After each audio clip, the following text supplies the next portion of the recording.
let's get into it. Hi guys, welcome back to my channel. My name is Sophia Lorette, and if you don't know who I am a 23-year-old stay-at-home mom to 3 under 3.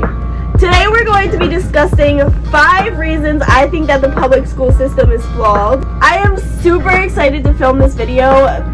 If there's anything I can talk about for hours, it's the public school system and how they are indoctrinating the crap out of our kids right now. I am a huge advocate for homeschooling, so if you don't have the same opinions as me, that is okay. If you place your kids in public school because that is the only option that you have, that is okay. I am in no way, shape, or form or judging you. I just had to let you know that before I start.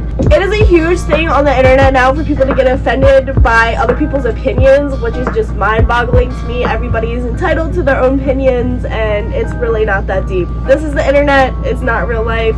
If you don't agree with me, if you don't like me as a person, you never really have to interact with me in real life. It's just simply avoiding my channel. So now that I have that off my chest, without further ado, let's get into the video. The number one reason that I think the public school system is flawed right now is the addition of gender exploration into sex education curriculum. Just like religion that has been taken out of the school system, the exploration of gender and LGBTQIA is very personal to a family's preference. So if we should not be talking about religion in schools, I don't think this is a very good topic either. Ultimately, I think it's a choice for the parent to decide whether their children should be learning about this or not and at what age. Obviously, the world we live in, they're going to be exposed to it regardless. But I think it is an at-home discussion. I think that having these discussions in school leaves a big opportunity for children to be groomed by other adults that may not have such kind intentions for your children. I've seen many videos of preschool teachers talking to their talking about being open with their students about this stuff. I especially don't think it is a topic for the younger crowd. So you can let the public school system teach your kids whatever they want. I will be teaching my kids that there are 2 genders, male, female, and that's it. I think sexuality is definitely a grown-up topic. The second flaw that I see with the public school system is that they teach your kids to sit down and shut up. And if you don't believe me, your first red flag should be the amount of kids that are diagnosed with ADHD yearly. In a national survey done in 2016, 6.1 million kids were diagnosed with ADHD. And out of those, 388,000 kids were 2 to 5 years old. Out of all of those kids, more than 80% are medicated.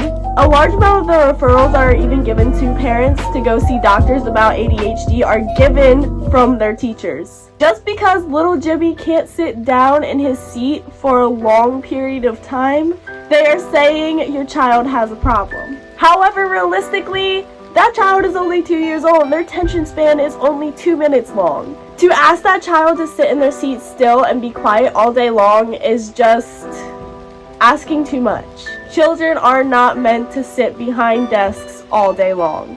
So, if you've signed up to play Susie's school teacher, stop trying to make your job easier by making the children in your class take medicine. Children who are talkative and active are expressing developmentally normal behaviors. And as a teacher who took several child development classes, you should know that. But let me guess, you cheated your way through those classes as well. The third flaw I see with the public school system is they no longer teach real life skills. They should be teaching people how to cook, how to pay bills, how to pay taxes, how to do taxes, how to apply for homes, how to apply for rent.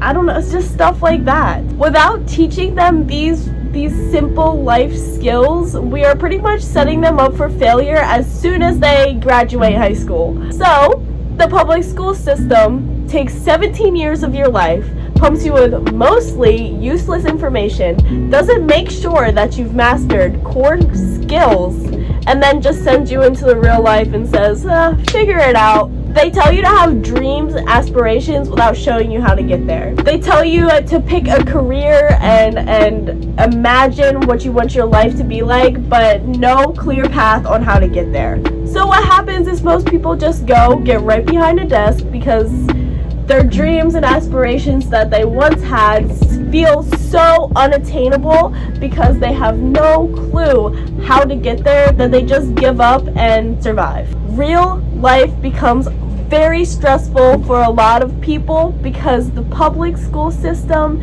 and just our world in general likes to sugarcoat how it actually is when you make it to the real world. The fourth flaw that I see with the public school system is it's only based on averages. So it tells people that are below average that just because they may learn differently or retain information or skilled in different areas that they are not worthy. This is extremely damaging to self-esteem and can lessen one's desire to learn as a whole. In my opinion, if you're going to be a teacher, it's your job to find those strengths that your student has and build upon them, and then find what they may be weak in and try to strengthen it in a constructive way.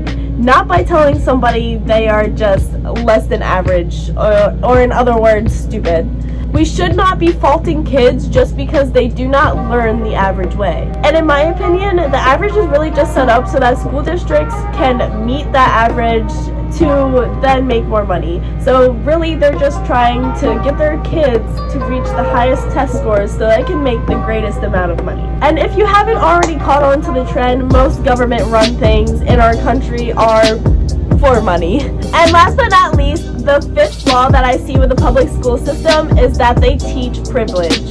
To be honest, I feel like we've come a long way in terms of equal rights. I feel like we're in a pretty good space. I mean, obviously you're always going to have those situations, but I feel like if we keep teaching people that they do not have equal rights, they will always feel like they are not equal. If we keep instilling the thought in our youth that some people are more privileged than others, the mindset will never change. They will grow up believing that they do hold more privilege and carry themselves as such.